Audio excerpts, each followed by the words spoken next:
Hey everyone, welcome. What are we doing here? We are talking about the Prophecy Roundtable, and we're going to actually take your questions. Unfortunately, we had a special guest in mind, and we're going to talk about UFOs. He had a family emergency come up, and so we are kind of pivoting, and we thought we would take questions from you guys. So go ahead and put them in the chat. We're looking forward to that. I also want to let you know that we are going to Israel in April of 2024. I hope that you will join us. It's going to be great. Go to thewaycongregation.com for more information. There's a link at the top right of the page, and you get all the information there. So it's going to be fantastic. You start saving your shekels. You got a lot of time to get ready for that. So I think you're going to want to join us. It will really be great. So also, if you want to help support this ministry, thank you. And a big shout out to all those who already do. You can go to patreon.com/Doug Hamp, and you can give as little or as much as you want every month. And it is a huge, huge help to just keep all the wheels turning. So we have, of course, Scott, and Chris Steinley is going to be joining us in just a moment. He was having a little bit of a technical issue, so we look forward to having him back with us. But Scott, I thought we could get started with a question that somebody asked, which was in Revelation 15, some suggest that by now the saints are in heaven before the pouring out of God's wrath. What do you reconcile that if we are here till the return of Christ when he splits open the sky for all to see? So I don't know if you have any thoughts on that, but I will pull Is up. that the bowls of wrath, the vials? Well, so in 15, nobody is supposed to go into the temple. Nobody can go into the temple. So here we are, Revelation 15. And let me just. Okay, so yeah, this is the prelude to the bowls or the vial judgment. Yes. Yeah, it's the. I mean, yeah. I think you and I align on this. Actually, we believe that the gathering of the saints, the resurrection, would occur on a Yom Teruah, Feast of Trumpets, and then the bowls of wrath are poured out. So I believe that at that point in time, the resurrection would have happened of the dead, and those of us alive would be gathered to him in the cloud. So I am post Great Tribulation, but pre wrath. And for those listening or watching in the future, we're going to have Nelson and Sam on. It's probably Nelson said probably November, where we're going to discuss this topic. Their view that the gathering, the rapture, happens 1 year prior to what the two of us understand it to be, and something I've been pondering as to whether or not that rather than just be 10 days in which these bowls are poured out, perhaps it starts the seventh day when we're gathered at the resurrection, but instead of it being a 10-day period I was just thinking about this, pondering about it, prayed about it. Still don't have a clue, but perhaps it's a year, because and Sam has pointed out some really good verses about a year. In the Torah, it talks, when someone is married, which we're going to get married, there's you can't go out to war for a year. So they would have that on this simplistic 7,000 year timetable of mine occurring at the beginning of year 6,000. I would have it occurring at the end of year 6,000, if you will. So I think that answers the question. I do not think that those that are saved, those that have been justified in Yeshua, will experience the bowls of wrath, the vial judgments, if you will. Yeah, I would agree with you, Scott. I think that makes a lot of sense. There's a couple passages I think that might tie into this. So I want to go back to Revelation 14, because there we have the 144,000 having his Father's name written on their foreheads. And I heard the sound of the harpist playing, right? So we saw in chapter 15, there were harpists. They sang a new song before the throne of God, before the four living creatures. Right? So here's this new song, whatever they're singing. And of course, good stuff is happening there. So again, back in 15, right? So we see the sea of glass, those who have victory over the beast, over his image, and over his mark, and over the number of his name, standing on the sea of glass. So in my opinion, it's not clear if they died and that's how they had victory because they never gave in. I think that's a real possibility. But I don't know. I just see something here in 14 that seems to suggest kind of a similar thing, right? Whatever this new song is, could the new song be the Song of Moses? I think is at least plausible to consider that. But yeah, you know, I mean, I think there's a lot of scenarios that maybe we haven't quite figured it all out yet in some of these chapters. So that's cool. Well, there's another question. All right, go ahead. No, I was just going to say, yeah, it's when we're dealing with prophecy, I mean, I doubt. Just look back at the first coming. There, out of Israel, I called my son. Or, I mean, out of Egypt, I called my son. And Matthew uses that to apply it to Yeshua. And of course, when we look at just the plain text meaning, that was obviously speaking about the nation of Israel. Mm-hmm. But and then there's that deeper or allegorical or hidden meaning, and obviously that's the method that Matthew uses. So I don't think we're ever going to have this 100% figured out until hindsight being, as Pat Dye, the old Auburn coach, used to say 50-50. He meant to say 20-20, but yeah, fair enough. Fair enough. Yeah. So we have another question here. This is from Yeshua is King. What does everyone think about the 5 red heifers that arrived in Israel on the 15th? Yeah. Well, you know, my opinion is it's interesting. I don't think this is the first time that we've had red heifers. You know, I've been hearing about the red heifer or red heifers probably for the last 20 years or so. Now, I think it's interesting that we have red heifers that are coming to Israel. So that in itself is a sign. But just having red heifers doesn't necessarily mean that it's going to be happening tomorrow, right? But this does seem to be a necessary component for everything to start happening, right? You know, but of course, if nothing happens, then they have to get some new red heifers. So I don't know, but it is very interesting. What are your thoughts, Scott? Interesting. It's like, I don't believe in coincidences, but Rico Cortez, a friend of mine, I don't agree with everything Rico teaches, but again, I reached out to him about, he did a teaching on the red heifers and why he thinks the temple will definitely be rebuilt. I'm still wiggly on that, and why he thinks that the temple and it being actually sanctified and blessed. And I know a lot of people in most of our audience would differ with that, but I asked Rico to join us on the Prophecy Roundtable in the future. So maybe we'll table that one and have a full long show on the red heifers, why they're needed.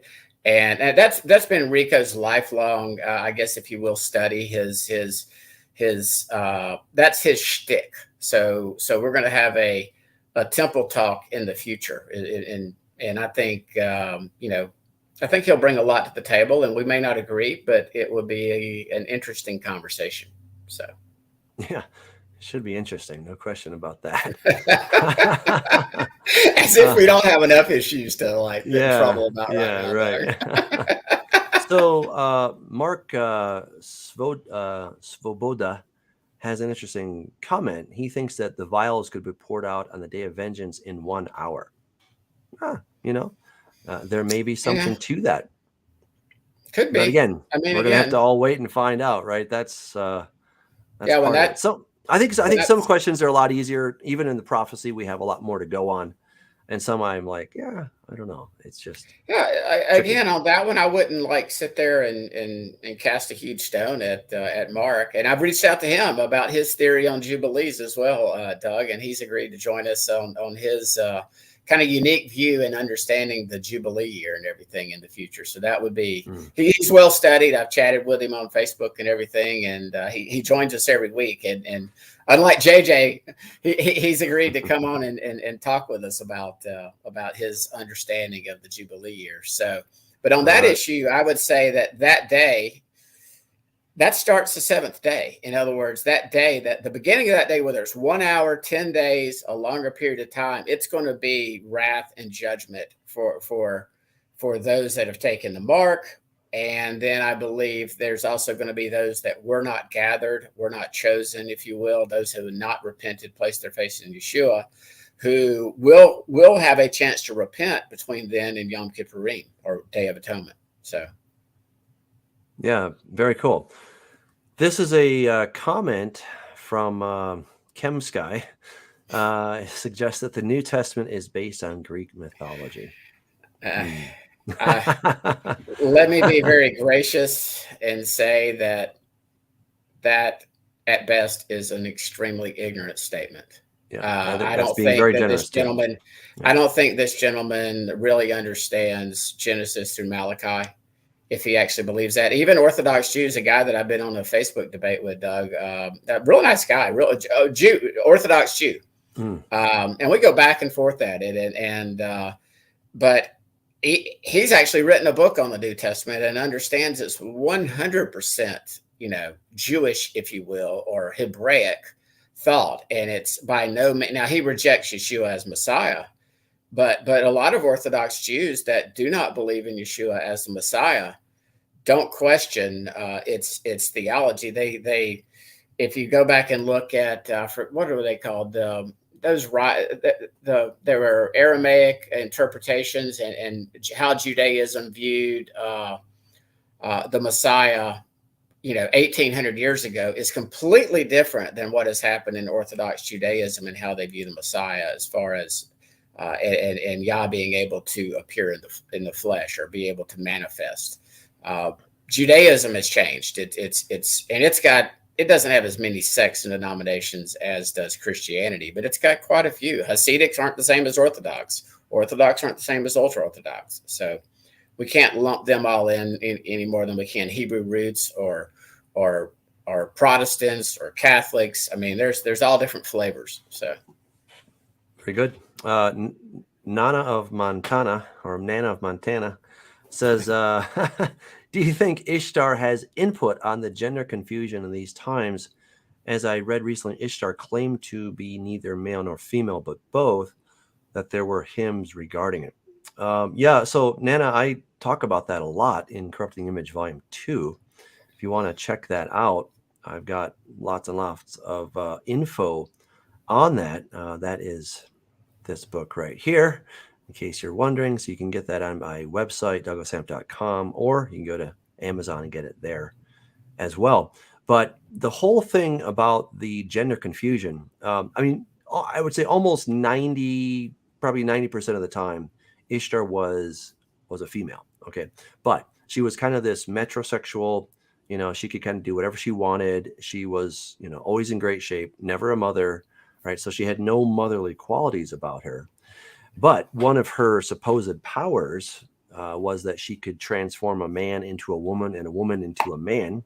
She was also surrounded by a retinue of homosexuals, transvestites, and all kinds of things that we're hearing about today.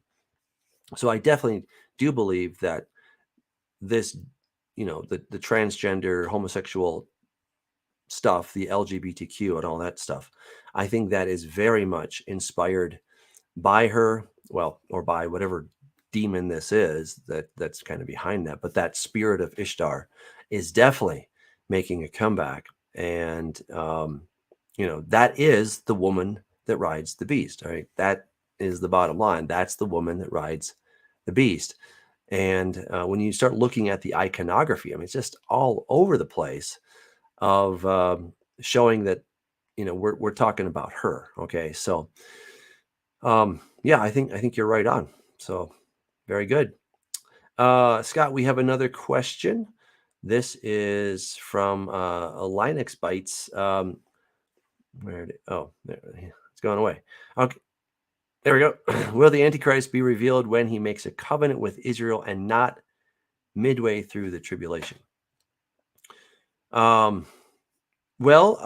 definitely know when the Antichrist is revealed, right? And Jesus told us, when you see, all right, the abomination of desolation in the holy place, get out of town, right? So let's go there. That's in Matthew 24, because that is the big passage there. Okay, so this is got to be the clearest thing we know that the tribulation has definitely started. When you see the abomination of desolation, right, then get out, right? And then there will be a time of great tribulation, such as not been since the beginning of the world until this time. So we know that. Yeah. And some people get upset or irritated with me because, again, I'm a stickler here because this is a great tribulation, a megathalepsis. In other words, it'll make World War II look like a good time for the world. And so I don't have any doubt that the birth pangs, that they are tribulation, if you will. They are constriction. They're allowed by God to bring us to repentance. But the great tribulation does not start until that final 42 months, when I believe the beast is giving that authority. He comes out of the abyss. You and I align on that right now the beast, that entity thing, is under lock and key. And so when that occurs, so that's why I again, and I don't like to use the term antichrist, because there have been antichrists. Anybody that denies that Yeshua came in the flesh, so this would include atheists, Buddhists, Muslims, Orthodox Judah right now. Anybody that denies that Yeshua came in the flesh is antichrist, whereas there ain't but one beast. Now, will there be a person, a man, that arises and then appears to die and then is possessed or by Satan or the beast? I believe that's what happens. So I'm not ruling out a world leader, but you know, Doug, this is where one of the things we differ on. I'm not looking for a 7-year peace treaty to kick off the final 7 years of this age. I believe we could be in the final 7 years of this age, but hear me, I am not saying that we are. So it wouldn't be like the enemy to set up something everybody's looking for to trigger the very last 7 years of this age. And we're looking for something that never will happen. With that said, next week, for all I know, there may be an announcement between Israel and the Palestinians, and Israel and the Arab countries, that everybody points to, that this is the Brit, the covenant with the many. I just believe that it was Yeshua in the midst of the week on that fourth day that he strengthened, confirmed that covenant with the many. That prophecy, and this is where Mark Sabota will be interesting when we talk about it. I believe that those weeks, those sevens, could mean a literal week. I mean, again, it's. Yeah, so this is where Scott and I definitely differ. All right, and we're okay to have different opinions, right? We're definitely okay with that. But I'm definitely more of the old school thought on the one who's going to strengthen that covenant will indeed be the beast or the antichrist, whatever you want to call him. So that's okay. I mean, you know, Scott and I see it differently on that point. You know, and but here's what I would suggest, sort of in defense of the old school thought, is that it may not be that the whole world signs up on day one for this 7-year treaty or whatever it is. It's going to be a covenant of many, which kind of gives a little bit of a feeling that maybe this is something that people are joining. It's progressive, right? And I also think that there has to be an incredible reason for people to do it. And what really motivates people? Is it for the benefits? Fear. Yeah, sometimes. Fear. Exactly. Fear like is COVID. what motivates people, right? And so here we have another question that ties in with this very topic. And it's, of course, the topic that we promised to talk about tonight, but we couldn't.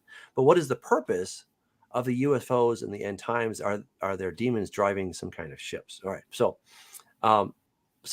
my general scenario is that God is the one, right? Jesus is the one who decides when this thing kicks off, not Satan. Jesus is the one who opens the first seal, not Satan, right? So all Satan can do is have the stage set. He does not know when the curtain's going to go up, but he can have the stage set.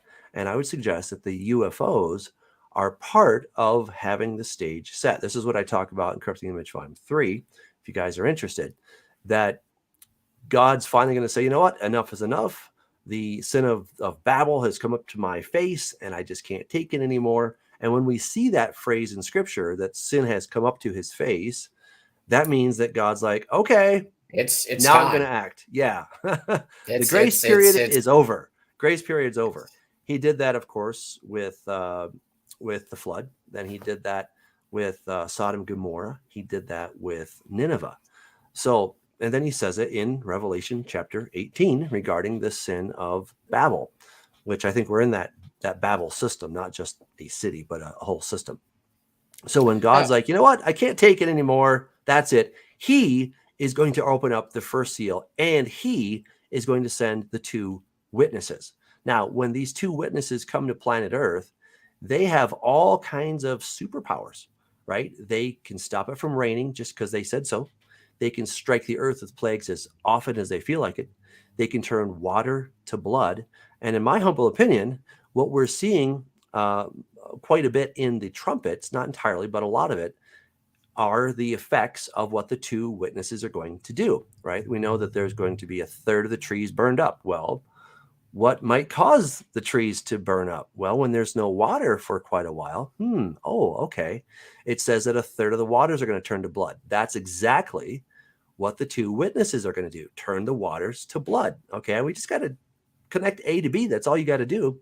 And right there it is.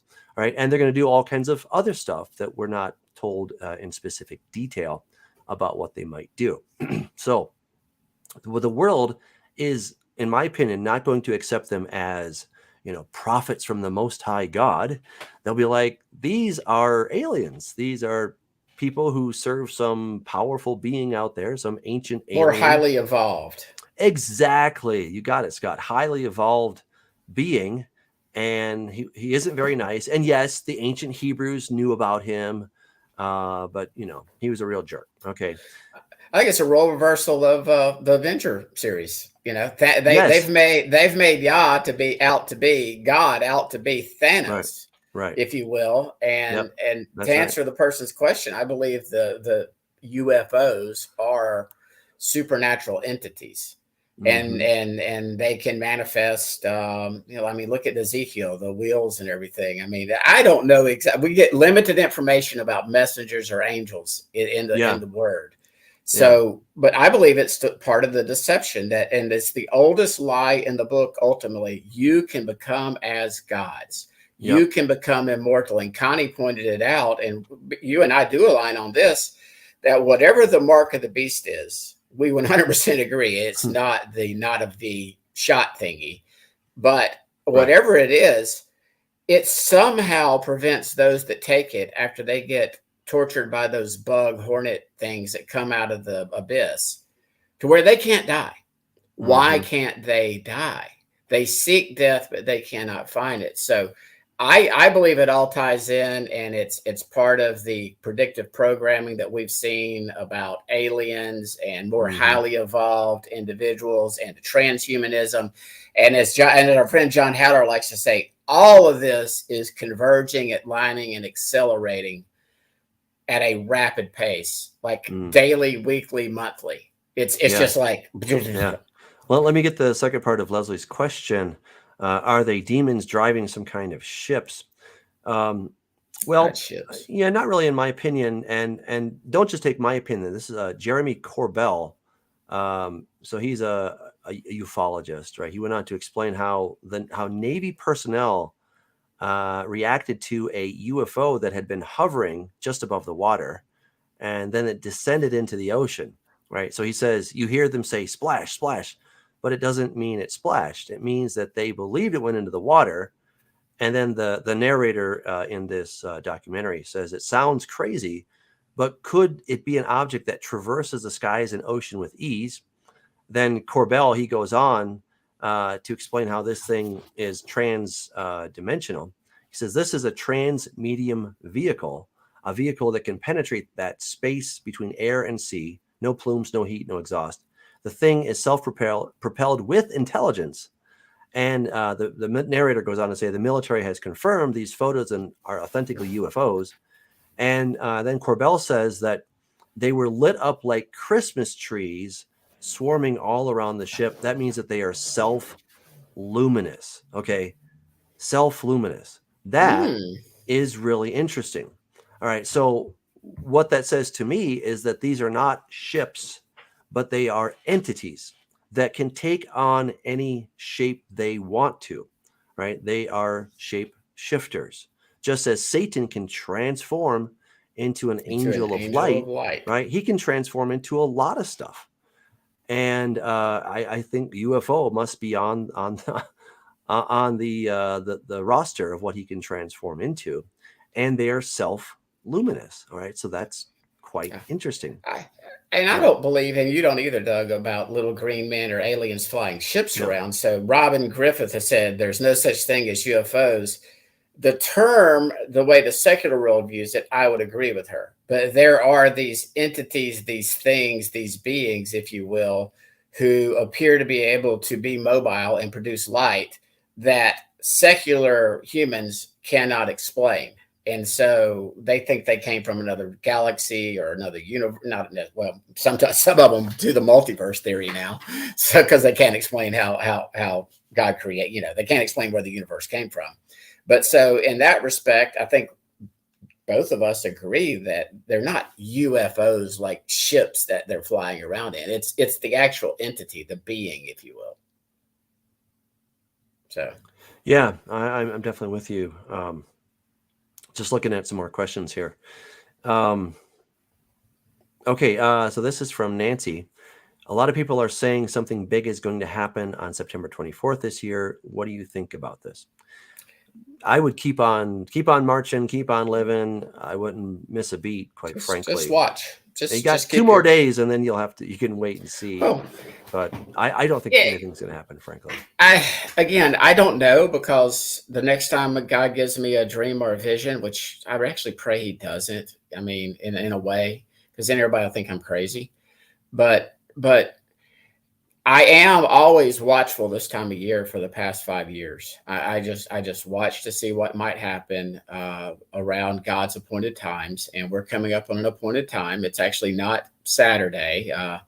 I believe the new moon is set, at least from the astrological tables, on Tuesday. I think that's the 27th. So, I know a lot of people, they cite the new moon, and I do not do calendar wars, anybody, but I am watching to see if there is anything major that happens, globally with Judah, the nation state of Israel, with America, with Europe. I mean, we'll just have to watch. That's Yeshua says watch. And so that's what we should be doing. I think once you start doing this publicly, it's easy to sit behind your keyboard and just be dogmatic about things. And this is definitely going to happen. And then you end up looking foolish when something doesn't happen. That's why I still hedge on, if me and Doug are still chatting, and I'm in my late 60s in 1937, I was just wrong. I mean, my understanding was just incorrect, or the calendar's just that whacked out. So, yeah, absolutely. All right, here's a question from Dan. He says, "How would hardliner Muslims ever allow the new temple to be built?" It's a good question on the mount. Yeah, it's very good. So speculation time. Yeah, well, yeah. Full disclaimer: this is speculation. So, Dan, the way that I would answer that is, I don't believe that the beast, Antichrist, is going to be a Muslim per se. I think he's going to be a man who will have many hats, many faces, but he will be accepted by many different religious organizations as if he were their man. All right. So the New Agers will think that he's the Maitreya or whatever. And, the Muslims may kind of recognize him as this Jesus figure who or Mahdi, depending how you want to look at that, who they think is coming. The Israelis, the Jews may see him as the Messiah, and a lot of different groups could sort of put their label on him. So if we assume that to be true for just a moment, and the Muslims accept him as Muslim kosher, okay, then if he says, "Hey, let's put a temple here," or let's modify what we already have, they'd be like, well, okay. And remember, this guy's going to come with signs and wonders, right? So he's going to authenticate what he's doing, and then the world's going to say, this makes great sense, let's do that, right? So, I think, again, we're speculating, obviously, but I think there are enough scenarios where you could get the Muslim world to, say, yeah, that makes a lot of sense, let's do it. Okay, I'm gonna go full blown speculation. I've always thought maybe there is a war that breaks out between the nation state of Israel and the Arab world, where Israel just kicks butt and takes names, and then they don't have to deal with this issue any longer. So that's one speculation. Another one Sam and I have discussed is again, it's the holy place that he will desolate, and that's where the abomination takes place. So, and again, this is in the future when we have Rico on, but I do see how the abomination of desolation can take place without a rebuilt third temple and without even a tabernacle. And we had this discussion. If anybody wants to go back and listen to it, it was probably a year and a half ago, Doug, when we had Nelson and Sam on the first time with John, and we discussed the naos being the holy place, the location. And I think all five of us kind of agreed that it doesn't have to be a literal brick and mortar temple. But again, I'm not precluding a literal brick and mortar temple being rebuilt. I just don't think that it's a prerequisite because it's the location that's holy. It was holy when Abraham took Isaac up to this location. It was holy before there was ever a temple built. The sacrifices were done after the destruction of the first temple, before the second temple was even built. It was the location where God would show them there doesn't have to be a literal brick and mortar temple. And so that's why, again, I think people could be looking for something that they've been taught their whole lives. And I'm not even saying that what they're taught is wrong, but it could be incorrect. So as these events are unfolding, that's sort of, I don't want to say a watchman on the wall, but just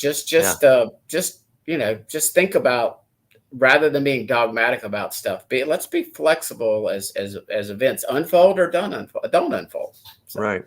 We got a couple of questions that are kind of all related. This is from John. Please show me where in the Bible that Satan or demons can produce a working ship, a ship that can actually fly. I do not think that Satan or demons can produce a ship that man can inspect. Yeah, well, John, I would agree with you. I don't think Satan is going to build a ship. I don't think a ship is really what we're talking about. I think, as we've said, Satan can transform himself into an angel of light, right? So we know that he has the ability to transform.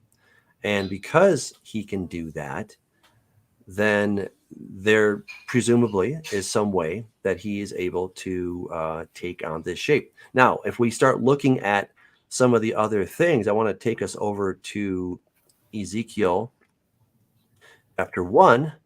And this is this really weird chapter where some people think that these are spaceships. I wouldn't call them spaceships. I would call them cherubim. Okay. But you have, and remember, what was Satan before he fell? He was a cherub. All right. So also from within it came the likeness of the four living creatures. And this was their appearance. They had the likeness of a man. Each one had four faces. Each one had four wings. Their legs were straight. The soles of their feet were like the soles of calves' feet.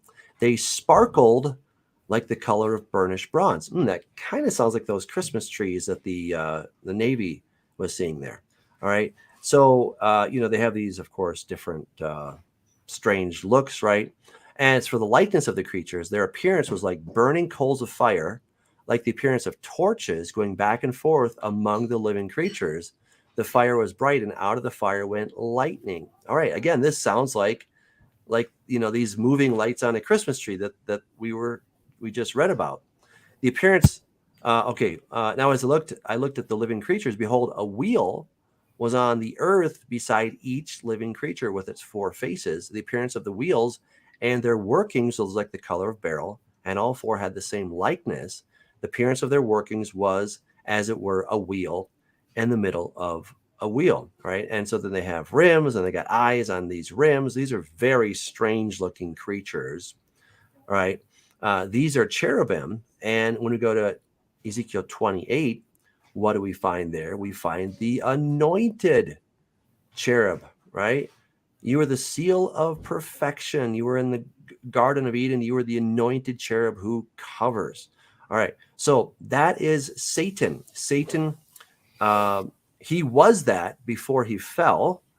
How much of that image he's able to retain, we're not told, but we know that that was, he was part of that group. So I don't think it's at all implausible that Satan could now take on that same type of appearance. Hey, and April's got an interesting point, and there is, and I'll confess, okay, I will sometimes watch the show Ancient Aliens. Obviously, I understand when it talks about these ancient aliens. I believe it's talking about the fallen sons of God, the Genesis 6, because we can't explain how things were built in this ancient world, how these huge stones were moved around. We can't even do it necessarily, and the cutting and the precision. So I don't preclude these entities even being in consort with their I call them their puppets, and teaching technology, teaching how to do things, much like I think happened in the ancient world. So I don't preclude there being some supernatural evil stuff going on, and some sharing of information from the puppet masters with their puppets who just think they're in charge of this world, and they're just the head puppets is all they are. So yeah, let me go over to 2 Thessalonians as well. So this is talking about the coming of the man of sin, the son of perdition, who opposes and exalts himself above all that is called God or that is worshipped, so that he sits as God in the temple of God, showing himself that he is God. That is highly significant. All right. So he's not just going to be a talker, but he's going to be a doer. He's going to show that he has the goods, showing himself that he is God. All right. So when this guy is, when he comes along, it says the coming of the lawless one is according to the working of Satan with all, right there, all power, signs, and lying wonders.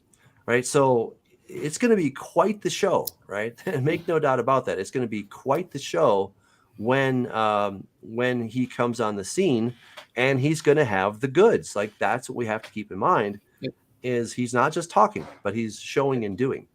And that answers the question about how can Christians not be deceived? Get in the Word, study the Word, pray, ask God to reveal truth. There's some things that we all learned growing up. Like Doug was a born and raised, by golly, diehard pre-tribulation rapture guy. There's Chris.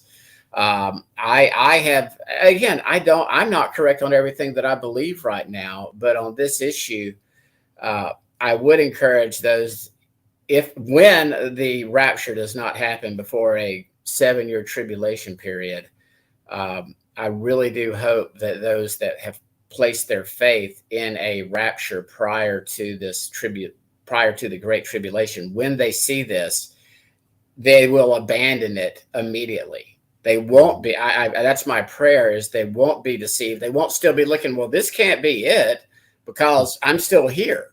Mm-hmm. And there's going to be I would hope and pray that those alive that are still teaching this at that time would then immediately repent, immediately while they still could, get the message out that we were wrong. We were incorrect. Do not take this mark. Do not worship this image. Do not do these things. Because I believe, like you said earlier, when we're on the lead up where we differ, I believe we're 100% in alignment that when this happens, it's not like the mark is going to roll out of Jerusalem and everybody's going to have to take it like the next day. I believe it's going to be a process. I think we touched on this, that it might be, you've got 50 days from when this beast appears, that when this person appears to die and mimics Yeshua, and then appears to resurrect. because I think he's going to, and the Islam prophecy you mentioned earlier, Doug, the Mahdi, it's a complete mirror, exact opposite, bizarro Superman world view of Scripture. It's like the devil can read. He plagiarized it and twisted it, and that's Islam prophecy. And I think when this false resurrection occurs, and I believe it's going to happen on a future Passover, a future Pesach, and that he's going to appear to rise on a Sabbath, and I don't know what's going to happen on his first fruits when he tries to mimic Yeshua. So, but,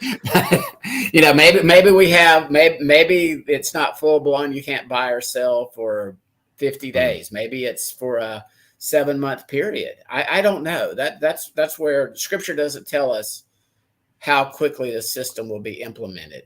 Right. And so I think this is the question you were referencing, but you say all these groups of people could be fooled by the Antichrist. How can we Christians know that we might think it's Jesus' return, but it's really the Antichrist tricking us also? Well, I think Jesus said, you will know. Okay. So if we're halfway paying attention and some guy goes into the temple, whatever that may look like, he declares himself to be God. He has powers that he is God. And then he starts talking about something you got to take. That should be a really big clue for people. And in my opinion, the abomination of desolation, I don't think it's just something in your heart. I really think that there's going to be some demonstration. I think the abomination is the beast going into, whether it's a kind of a tent, tabernacle type thing, or a really fancy building, I don't care. But he goes in there and he says, I am God. And him spilling his blood on the altar would just, wow, that would be even more so. And when you see that, there you go. Like, that is the big ticket item, right? So all these other things, whether September 24th of this year, which is in 2 days, I think all these things, I've heard these prophecies. I think they are smoke screens, they're distractions. And while they're interesting, I don't really think that they lead us anywhere. But the one thing that's going to really tell us that we have entered that time is when a guy is in the temple, whatever that looks like, and probably dies, but definitely says, I am God. He's going to say, I'm God. He's going to show himself to be God. Look, when Jesus comes back, he's coming up in the sky, right? And you're going to see it from the east to the west, right? And he's coming with his angels, and the sky is going to break apart. I mean, there will be no doubt at that point that it is Yeshua coming back, because it's going to be a rough time, unlike any the world has ever seen before. So, I think if we're just halfway paying attention, you'll know that, who's the real guy and who's not. So, Chris, we're so glad you made it. We were lonely without you. Yes, we hear you. Wow, it's all working then. In fact, I can even turn your mic up just a little bit so we can Technology. enjoy you even more. All right. So kind of following up to that, CZ has another question. Is the passage that says to leave quickly when you see the abomination of desolation only referring to people in Israel? Anybody want to take that question? Well, it specifically says Jerusalem, but go ahead, Chris. You go first. Yeah, and I kind of take the same reading. If you go to Matthew 24, it seems that section of Scripture is talking about the immediate persecutions that would come and kind of went down in the destruction of the temple. So that's either a really, really strong foreshadowing, or there's going to be a bunch of us who've moved back in and around there. And I've met some that actually bought land up in the mountains around Jerusalem. I could name a name, but it's a pen name even, so that's not his real name. So it wouldn't do you any good. But anyway, so there are thoughts both ways, but it is pretty specific that it's talking about Jerusalem and heading for the hills around Jerusalem, from my reading. Yeah, I would agree with that. Scott, did you want to add something to that? Yeah, I mean, again, I doubt I will be in Jerusalem, but if I am for some reason, let's. Aren't you wanting to go like to Israel in the spring of 2024, Doug? Yeah, So, absolutely. Yeah. So hey, if I go with you and it's right around Passover, and again, that's sort yeah, of the first. That is the first year that I've ever thought the abomination of desolation could occur if our calendar is remotely I correct. want to give a disclaimer though. If it Hmm. does happen, no refunds. Okay. So I'm going to head to the hills if I'm there with you and it happens. I'm in Jerusalem and I'm not going back to the hotel room to pack a bag. So I guess I'm going to be relying upon ravens and manna from heaven because I'm not bringing my chickens over to Israel with me. So so this is a follow-up question to that one.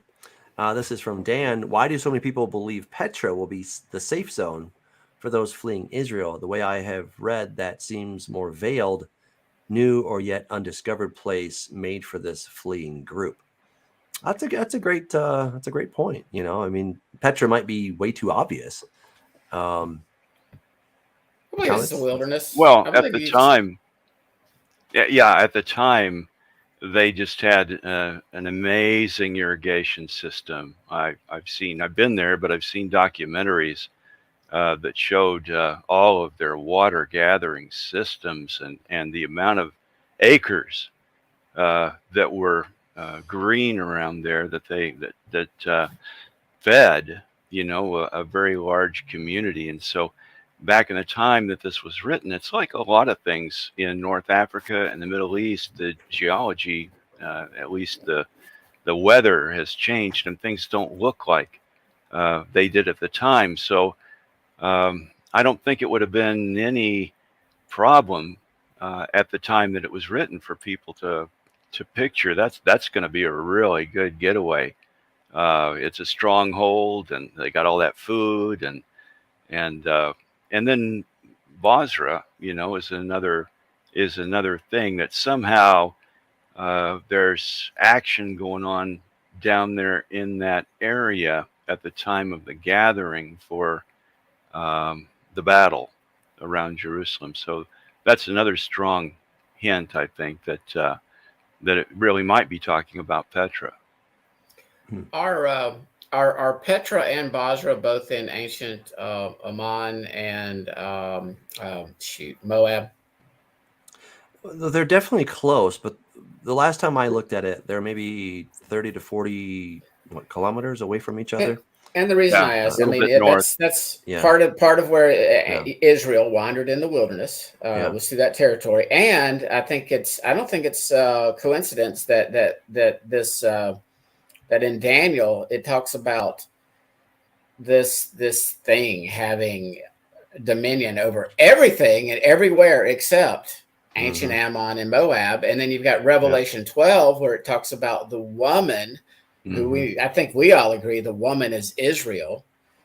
Flees into the wilderness for that 1260 days and is protected from the flood, from the beast. Here's from the what dragon. I think. Here's what I think is often missing in our equations: is this is a war of authority, right? That is Satan's only weapon against God, and so we see in Revelation 13 that he will have authority over every tribe, tongue, and nation, right?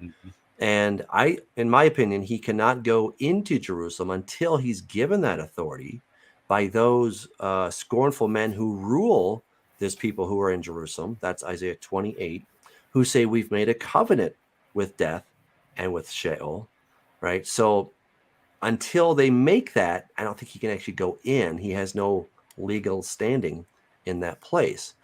But they're going to do that. So maybe there is some kind of a legal safe zone that he just can't step into, kind of like a vampire can't come into your house unless you invite him or something like that, right? That's the basic idea that I'm getting at here, and so there could be some place, maybe it's earmarked by the United Nations. Maybe they just decided not to join this covenant of death and Sheol, or this covenant of many. I don't know. but there's something special about the place they're going to go to, whether it's Petra or not. I don't know, right? It could be even it could be a supernatural, a kind of a trans-dimensional type space that we're not even aware of, because it also says in Isaiah 26, "Come, my people, enter into your chambers." So hide yourself for a little while. But that I would suggest that's probably at the end of the whole thing. But we just, we don't know on this one. And I picked this up from Halisa. The purest form of prophecy is the Torah. And so we know there was supernatural provision, supernatural protection for Israel. We know their shoes did not even wear out. So again, if God wants to protect his people from the beast, that is like easy peasy, like, baby stuff for the God that I trust and serve. So the exact details, I don't think he gives us all of the exact details. I mean, there's the passage about the wilderness of the peoples, which I believe we're now in the wilderness of the peoples, but that could be also interpreted more literally, that there will be wildernesses amongst the nations where people can be protected during this time period supernaturally from what's going on in the world, for those that repent and get the heck out of Babylon, all of Babylon. Because when this system gets in place, when you truly cannot buy or sell, it's going to be death to those that don't take the mark. And I'm in there's a lady, I'm not going to say her name right now, but she and others who I'm friends with, they're dogmatic that this shot is the mark. And I'm like, no, all means all. Nobody's killing me for not taking the mark, and I'm still buying and selling my legal services daily. I know there are certain places, companies doing this, but it's not yet global. It's not every tribe, tongue, and nation right now. So I can't differ more with that interpretation that the Nada V is the mark of the beast. It's just it's a prelude, because I think it's monkeying around with our messenger RNA, but it's not transforming anybody into immortal. If anything, the research now coming out is it's killing people. My mom has had 3 different bouts with skin cancer since taking it. Never before. Wow. And now she's getting cut on, and it was shortly out. And again, you see all this evidence about the blood clots from people that are dying. So anyway, people are dying from this thing. They're not becoming immortal. Right. Yeah, that's right. They're not becoming immortal. Not even close. So yeah, just kind of piggybacking here on Ned Breck's question: how well will Christians know if, when they are offered the mark of the beast? You heard of the MRA technology. So I just want to really stress here that everything, just living in this world, changes our DNA. All right, being stressed can change your DNA, right? So we need to be careful that just the idea of changing DNA. And for those, sometimes I find people quoting me from my first book. I never said just changing your DNA. My theory is that it's Satan giving us his DNA and then giving it to us. Like, that's the big issue. Just changing your DNA. I mean, I don't know that it's necessarily good, but pollution will change your DNA. Having something for lunch will change your DNA. All kinds of stuff will change your DNA. Just having a bad day and having the worries will change your DNA. All right. So we really need to be a little more careful, I would suggest. No, I'm not taking anything that even monkeys around with it knowingly. I'll put it that way. Sure, knowingly, I'm not going to do it. Sure.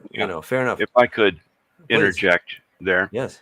And I'm familiar with your Corrupting the Image book 3, quite familiar with it, and I think one of the things you bring up in there is important, and that is we're talking about a covenant level heart decision, mentally entering into the league, or coming under the authority of the Antichrist or the beast. And so just as, when you look at the church, it's been looked at that you're joining a society or you're becoming a citizen, even a member of a church. But for a lot of evangelicals, and I'm one, believe that there has to be a heart commitment, a heart level commitment, and a decision. And so it seems to me that nothing less than that would be requisite for changing allegiances to the evil authority. So, I was watching something just recently, and I didn't realize even carbon-14 dating, that since 1950, when they started doing nuclear tests and stuff like that, it messed it all up. Because, as Doug was saying, there's just that much corruption going on already.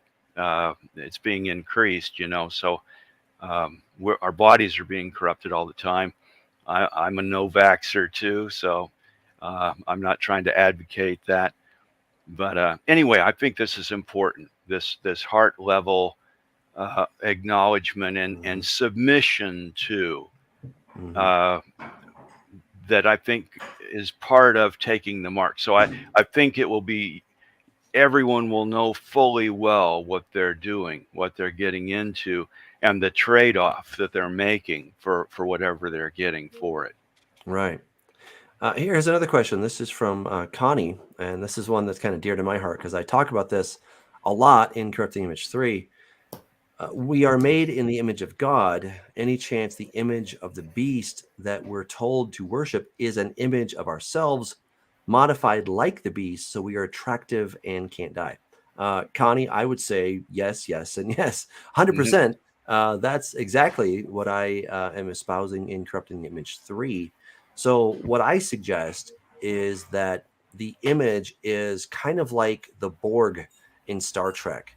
It is this hive mind, if you will. So when you take the mark of the beast, you then get a physical upgrade to kind of like supernatural body. But what about your brain, right? Well, I think the image of the beast is where all of our brains are connected, probably through technology at first, but then it becomes a spiritual nexus between all of us. And just like in Lord of the Rings, right? You have these rings of power, but there's one ring to rule them all, and in the darkness bind them, right? And so that's what I would suggest is what's going on there, is that we have people are going to get this upgrade, and then they're also basically told you're going to have, I don't know, Google in your brain or whatever. And you'll have the mind of the Antichrist or the mind of the beast. You're like, oh wow, that sounds great. In fact, we even see a hint of this in Revelation 17, where it says that the 10 horns were all of one mind, and they gave their authority to the beast. So I think that is definitely a prelude to what's coming. And you have Klaus Schwab's little secondhand man basically saying this. It's not a conspiracy theory anymore, y'all. I mean, you've got what's his name, Noah Harari. Go watch the videos. World Economic Forum spoke. He's an atheist. He's homosexual. He totally believes in transhumanism. He believes that at least by the next generation, those people will become immortal. I mean, again, go back to that convergence and aligning of everything. Just seems to be. I don't think it's a coincidence that it's almost been 2 days since Yeshua returned to his place. So, yeah, absolutely. He's an interesting guy. So, to say the least, right? Yeah, that's an understatement. And then you've got Klaus. He just needs a kitty cat Goldfinger. The Goldfinger, the evil guy that Austin Powers did a spoof on with the kitty cat. He just needs a kitty cat to be holding and stroking, as he said, "You will own nothing and like it." So that's my worst German accent ever. So. Here's a question from Denise. Any thought that the country whose symbol is a dragon might have a role? China. Yeah. I mean, Denise, China. I think, yeah, I think it's very possible. It's hard to kind of put these particular players into a specific role when they're not specifically mentioned, right? But I think the whole world is going to have, to some degree, a part to play, and probably the more powerful the country, the more of a role they're going to play. I do believe America is going to be humbled quite a bit, and that China will probably have a role, but I don't know that they'll have the leading role. So I guess that's kind of the question. Will they have a leading role? That's Chris, what are probably your anybody's thoughts? guess. Yeah, but Well, the first thing that occurs to me, I hadn't really put that together before, but you do see the armies of the East, in this huge army. And so where is East? And how far East are we talking about? So those two things would kind of line up, but Yeah. And if we're actually approaching the end of this age, and to think that China, Europe, America, Africa, South America, the whole world is not involved, whatever countries they are. I do believe that speculation time, that I think something is going to happen in the global geopolitical spectrum, whether it be this Saturday, next week, next month, next year, 5 years from now, that's going to cause people to realize that, and if I were not a believer, that we're going to kill ourselves if we don't do something. I'm not talking about climate change, but I believe there may be some nuclear war, nuclear exchanges, major bioweapons, that the world realizes that if we don't come together as one and be united, and that's where you get the false Babylonian system, the Chrislam, as some people like to call it, or the merging of the three great faiths. And the Buddhists and the Hindus, they would probably just come along if they started seeing signs and miracles. But God's going to use that. This is where I agree with our friend Gavin. God's going to use the beast to judge the harlot. So I think the harlot system is, I believe the harlot, this is where I differ with Gavin. I believe the harlot's been riding the beast now ever since Yeshua returned, as the true faith has been twisted and corrupted. But the beast is used as an instrument for judgment against the harlot, and he's going to devour her. He's going to use her and then devour her. To go back to the beginning of where I came in anyway, as far as trying to determine identifying the Antichrist or beast and all of that, going back to 2 Thessalonians chapter 2, how do you see when the falling away takes place? Is that a cliff, or is that a gradual process? And so what you just said, Scott, really lines up with that, what you and Gavin are stating there, that this kind of process has been going on. And it's the same way with the lawlessness and the falling away. It's been progressing, and it's now going, exponential. So it's really difficult to say if there's just going to be a hard line when all of a sudden everybody knows that we've fallen away and that the Antichrist is here. That's a tough Chris, one. you wrote a book on the rise of Western lawlessness. Yes. Yes. And we're tell seeing people the that. title so that tell people the title where they can get that if they want to. Yeah, the rise of Western lawlessness, and they can get it on Amazon. Just go to C.W. Steinley, and you can go to my author page or one of my book pages and see the rest. Yes. The rise of Western lawlessness. So good. For any that don't listen, I encourage everybody to listen weekly to John Haller. He spends hours and hours and hours going through stuff that I really don't want to listen to, but he keeps me updated. And what's going on in our larger American cities right now with the no bail, and practically everybody other than first degree murderers are getting out with no bail, and the lawlessness, and I don't believe this is coincidence that this is being done by design. In other words, the people implementing this are not at the upper echelons of this, are not stupid. Now, those local DAs and local politicians are just idiots, because they're like below minions, if you will. And they're just implementing the plan of and I don't like to use the word elites, but I like the head puppets that really, Satan is the god of this age, and he's got his little team of puppet masters. And then he's got his upper level people that really run this show, in my opinion. And it's not conspiracy. They're letting us know. I like the word world rulers, because that's actually there in the Bible. So I think that's very handy. I use it all the time. I just like to call them puppets, head puppets, because that's what they are. So what if we looked at the falling away, not necessarily as people not holding on to the faith very well, because I think that's been happening really since day one. I mean, how quickly did it? I mean, how long did it take for Israel to fall away? I don't know, like a day. How long did it take for the church to fall away? A generation. I don't know. By the time we got to the book of Revelation, Jesus was already chastising the church hardcore. Okay. And Paul's letters are long. So we already had apostasy in that sense of falling away from the faith. So I think there's another way to look at it. And, that passage there in 2 Thessalonians is so incredible. I mean, there's just so much to look at. But, let's go back there really quick. Right. So let no one deceive you by any means, for that day will not come unless the falling away, the apostasia, and the man of sin is revealed, the son of perdition. So here's what I would suggest. So if we take take verse 3, and then we pair that, right, we'll just kind of skip some of the commentary in the middle there, which is really cool stuff, right?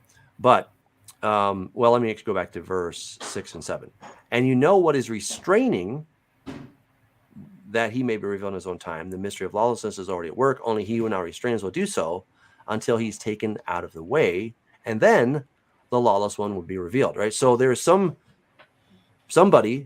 is restraining the beast, the son of perdition, until he's taken out of the way. Who's taken out of the way? Well, the restrainer. Now, when I was a pre-tribber, I thought that was the Holy Spirit. I don't hold to that position any longer. All right. But let's notice here just a little bit more. All right. So the coming of the lawless one is according to the working of Satan with all power, signs, lying wonders, and with all unrighteous deception among those who perish because they did not receive the love of the truth. So this is something at that time is going to happen, that they might be saved. And for this reason, God will send them strong delusion that they should believe the lie, right? Because they did not believe the truth, but had pleasure in unrighteousness. So here's what I'd suggest. When we pair that with Daniel chapter 12, there's somebody who's on guard, right? Michael will stand up, the great prince who stands watch over the sons of your people. All right. So what is he currently doing? He's standing watch. That's a military term. Sounds like he might be restraining. But then notice something weird happens. And there shall be a time of trouble, right? And at that time, your people shall be delivered. But we also see that the people are going to be given into his hands for a time, times a half a time. And the holy people, the power of the holy people has been completely shattered. Wow. What? No, I thought Michael was on the job.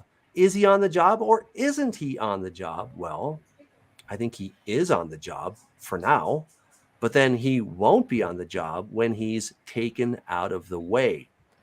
Who would take him out of the way? Yeah, I can comment on this. Please, yes. Yeah, jump I'd in, love Chris. to. Jump in. Oh, yeah. Back in 2 Thessalonians chapter 2, that word for restraining there is based on the Greek echo, and it has to do with hold. And so he's rather than say restraining, he's holding.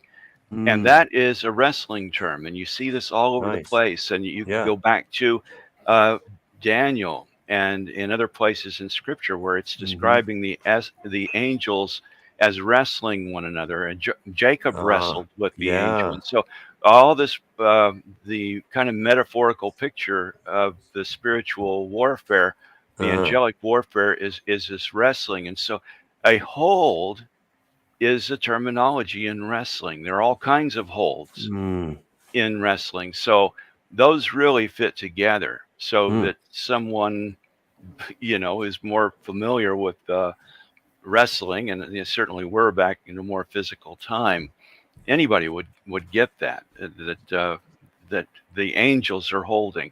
And so that also Mhm. lines up perfectly with it being Michael. Then we go to Revelation chapter 12, and there Mhm. we've got the cameo of exactly how it goes Right. down. Yeah, so that's just all, that all goes together. I mean, it's just seamless. Oh, I love it. That's really awesome. Yeah, so there in Revelation 12, right? There we have this whole sign, this scene, right? The war broke out in Yeah. heaven. Michael and his angels fought with the dragon, and the dragon and his angels fought. Now notice, Michael wins, right? He does win, but it says they did not prevail, nor was a place found for them in heaven any longer. So Michael still is holding on to heaven, but guess who gets the earth? Satan gets the earth. And then we just have to pair this with Yeah, go a Isaiah. little further down.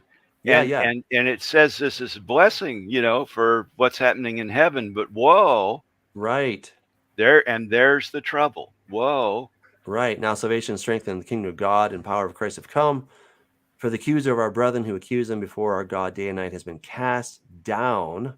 Right. So 12. woe to the inhabitants of the earth and the sea, for the Yep, devil's come there's the down to you, trouble. having great wrath, because he knows he has a short time. Right. And so when the dragon was cast down, he went to, of course, persecute the woman, which is the saints that we see in Daniel chapter 12. Now, I would also suggest that there's one more piece to this, and this is where it gets really cool. This is in Daniel chapter 8.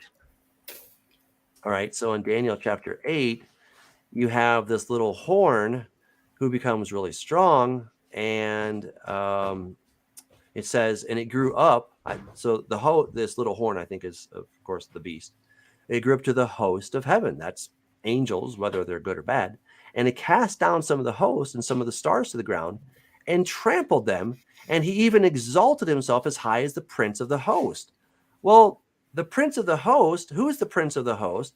Well, I think it's Michael, right? He's the great, right? He's the great archangel, right? So I think these are all one and the same, right? So somehow this beast is going to become a hybrid. He then has all of Satan's power. He can then go into that heavenly realm and now make a war with Michael. Why can he make war? He's not doing it just because he thinks he's tougher, right? But he has authority. And how does he get this authority? And here's the clincher. All right. So I need a little drum roll, please. But this is in Isaiah 28, right? So it says, therefore, hear the word of the Lord, you scornful men who rule this people who are in Jerusalem, because you've said, we've made a covenant with death, and with Sheol we're in agreement. When the overflowing scourge passes through, it will not come to us, for we've made lies our refuge. Ooh, that sounds just like 2 Thessalonians, doesn't it? And under falsehood, we have hidden ourselves. Oh my, right? So these guys, they make a covenant with death, and they think they're going to get out of it. But wait, there's more. Okay, as the commercial would say. All right, so I gotta wrap this up. I think this is my last scripture here. All right, so in the fourth seal, we find a dynamic duo, death and Sheol or Hades, right? And to them was given, this is not the right word, it's exousia, which is authority over a fourth of the earth, which is That's right. a fourth of the habitable planet. I talk about that in Corrupt the Image, but they're given authority over the entire planet. And so this is how Michael goes from being on the watch, guarding Israel, specifically Judah, to basically being out of a job. He gets canned. He's sacked. We don't need you anymore. Here, give me your resume. You're out. Okay. Now we got a new sheriff in town, which is the beast. And when that happens, his legal authority to stand watch over Daniel's people is gone. And then the beast thinks that he can then take on Michael, but Michael still has authority in the heavens, right? And so then so we're talking about Michael and actually we're talking about the beast and Satan. I think they become a hybrid, so they become one and the same. And right, and that's what we see in Daniel chapter 8, right? This son of this little horn, he and Satan are now one, and then they are collectively cast down. Scott. Yeah, Satan's leash is extended, if you will, for the final 42 months, 1,260 days, 3.5 years of this age. I like to say to our Dominionist brothers or people who are amillennial that if Satan is bound right now, then he's on a very, very long chain. But he is much more bound now than he will be during this final 42-month period. When, as you say, he is giving the keys, if you will, to earth, not to do everything that he wants to do in his evil heart's desire. He still can only do what Yah allows him to do. But he's given that authority to kill and make war and overcome the saints. And Doug and I actually differ on this. I believe the two witnesses are us, and that for that 3.5-year period, there will be two literal super X-Men prophets, if you will. But that it's during. I used to hold a different view on this, and I may change back. But that during this time period, he will be making war against the holy ones who are not supernaturally protected. And there will be a remnant. I don't know the number. We know 144,000. If we take that literally, nothing touches them. They are sealed and protected from the trumpet judgments. I believe that number is symbolic of a much greater number. But anyway, man, it's going to get biblical up in here when all this stuff really starts happening. So. That's for sure. We have a couple more questions, and we're definitely out of time. So maybe we can get through. So got everybody in the chat. We're not going to take any more questions, but we already earmarked yours, and we'll take it. So Brian Riviera has a kind of a follow-up question. Do you think Antichrist attacking heaven will have to do with the UFOs? That's interesting. What do you think, Chris? Any thoughts on that? Wow, coming back to the UFO topic, we got the different theories. Okay, they're demonic. It's the spiritual aspect, or they're extraterrestrials that we have a real problem with. The number of different shapes they come in and what they do and how long it might have taken them to get here. And if you really think about all that, all the different shapes and everything, you'd think the Earth was some kind of intergalactic tourist hub, for that many different types of spacecraft to like be. Men in Black, right? Yeah, I mean, it's ridiculous. And so this other theory, though, what they call ultra terrestrial, and that has to do with this multiverse idea that's very prominent. Actually, it's overtaking the quantum idea, and actually it's overtaking the string theory idea of multiple dimensions. And so that's kind of the only way it makes sense for these things to pop in and out. Either they're our future and they're popping back to this time, or they're in another dimension and they're able to get through sometimes. And so, or if you just want to put it in terms of spiritual instead of saying dimensional, that's fine too. But there's obviously something going on here. I mean, these things melt the snow, burn the plants.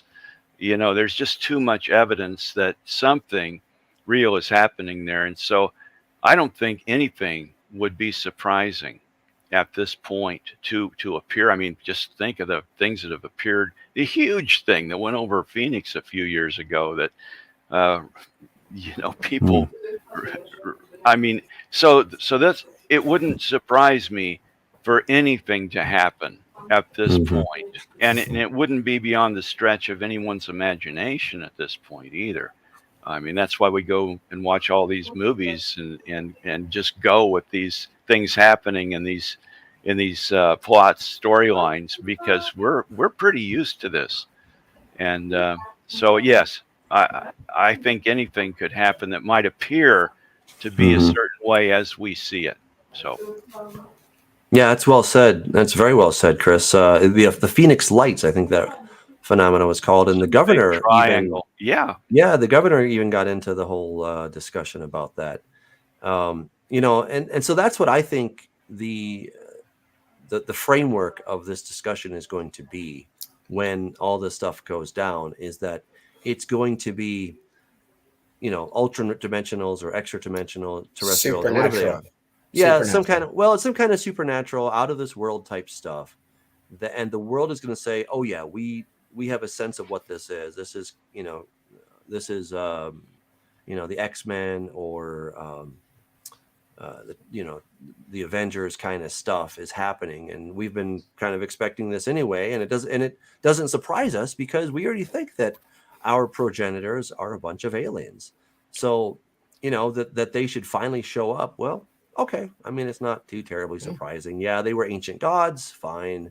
They're ancient aliens, fine. Whatever they want to call themselves, or we call them, it doesn't really matter. And so it would not surprise me if when the beast then resurrects and he shows himself to be God, and he says, you know what, we're being threatened. Remember, because don't forget the two witnesses, they are the fear factor. They're the ones coming and saying, hey, world, you need to repent because the king is coming. Okay. And the world's like, not on our watch, right? And so, maybe he's going to say, we need to attack right now. This is it. This is our moment to go and attack while he's weak. Let's go take him down. Okay. And he might think that he's able to do it, and that he might take a contingency with him. Maybe they're going to look like UFOs or whatever, and they're going to try to go and storm heaven. According to the book of Revelation, that's what's going to happen, is that Michael and Satan are going to get into quite the rumble, and it's going to be a really big deal. So, yeah, I think that's entirely plausible. Hey, so we take maybe one more question. I was just going to say real quick, people that believe their Bible believe these supernatural events happened in the past. I mean, they believe the Exodus, how Israel was supernaturally protected from the final 7 judgments. And again, it's when I say biblical, I believe he declared the end from the beginning, and as it was at that first Exodus. The second Exodus, I forget the scripture, Doug, you might know it, is going to make the first Exodus pale in comparison, as far as what God's going to do to show out for his people, if you will, those that have faith in him. So that's all I had. Yeah. So our last question is from Dan. What are your thoughts on the asteroid Apophis, which JPL now in their cutesy way call Wormwood, striking in 2029? I believe there's a 50% in disagreement about hit or miss. I've not been following that too closely. I know that Tom Horn has been talking about that a lot. So you might find more information from him on that. In my opinion, I really don't see an actual asteroid hitting our planet, because if it's sizable at all, that's going to be pretty radical. Okay, it's going to be incredibly radical. The star that I see falling from heaven, I believe that is Satan. And when you look at how the word star is used in Revelation, right, that the dragon took a third of the stars, right? So he's talking about angels. He's not talking about literal stars actually hitting the planet. So that's how I would see that. And that star that's going to fall, Apophis, wormwood, that's going to fall in Revelation chapter 8. I think that's probably Satan, in my opinion. But only a few more years, and we'll get to find out. So, and it could be a both and supernatural and events happening in the celestial heavenly bodies that do make men freak out and start losing their minds, and again, fear.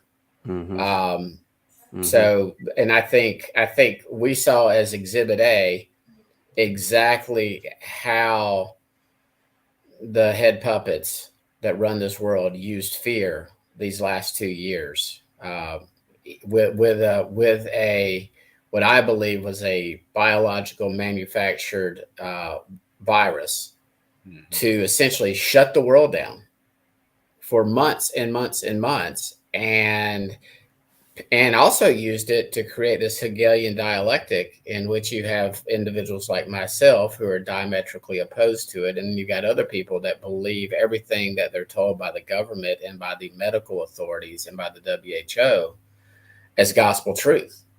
And so again, if we look in Revelation, the whole world was deceived by her pharmakia. And I believe that's why I believe we may already be in the final parts of this age, because I think there's more to come as far as what they've rolled out so far, which only was lethal, deadly to what, 1% of the population. And look how the world reacted to a virus that really, I mean, it from a statistical standpoint was not that bad. And I'm not talking about for the individuals who have loved ones that did die. By all means, 1% is too many, but it was nothing. I think about what's going to happen when events really get rolling, and the fear and the control and how people don't think these days, and the biblical ignorance. To go back to that question earlier about how can Christians know? Read your word, know your word. Don't be deceived by these lies that we hear daily from politicians on both sides. I'm including Mr. Trump in there. I'm including Biden. I'm including Obama. I'm including Trudeau. Don't believe any of them. Don't put your faith and hope in the Republican Party or Donald J. Trump to come save the day. Well said. Well, that is all the time we have for today. If you guys want to dig deeper, you can definitely check out Corrupt the Image Volume 3. That's available at Amazon or at douglashamp.com. So glad it's mind-blowing. Is it a mind-blowing? Oh, yeah, it is. Yes, it's mind-blowing. I mean, there it is. Yeah, well, a lot of the scenarios we talked about are in there. Chris, again, The Rise of Western Lawlessness, that is a book they can get from you. You and I actually, we co-authored this book right here. The Forgotten Age of Judah. So Chris really gets a lot of kudos for this book because he was the mastermind behind that. We also did Reclaiming the Rapture. So if you guys want to check out that book, but we did a couple. And Chris, what's your latest book? Tell them about that real quick. Well, I have a book right here, the Singularity Prophecy.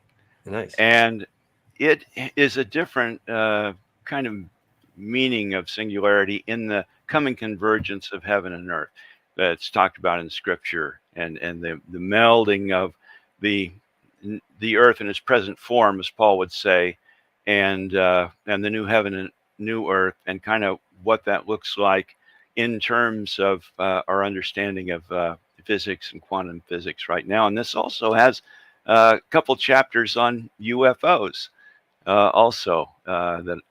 Discussing some of the things that I brought up. Yeah. Well, I read it. I definitely recommend it. It's a great book, so you guys will enjoy that. Thank you again. Think about going with us to Israel in April 2024. It's going to be a great trip. I'm looking forward to it. And of course, you can always support this at patreon.com/Doug Hamp. Till next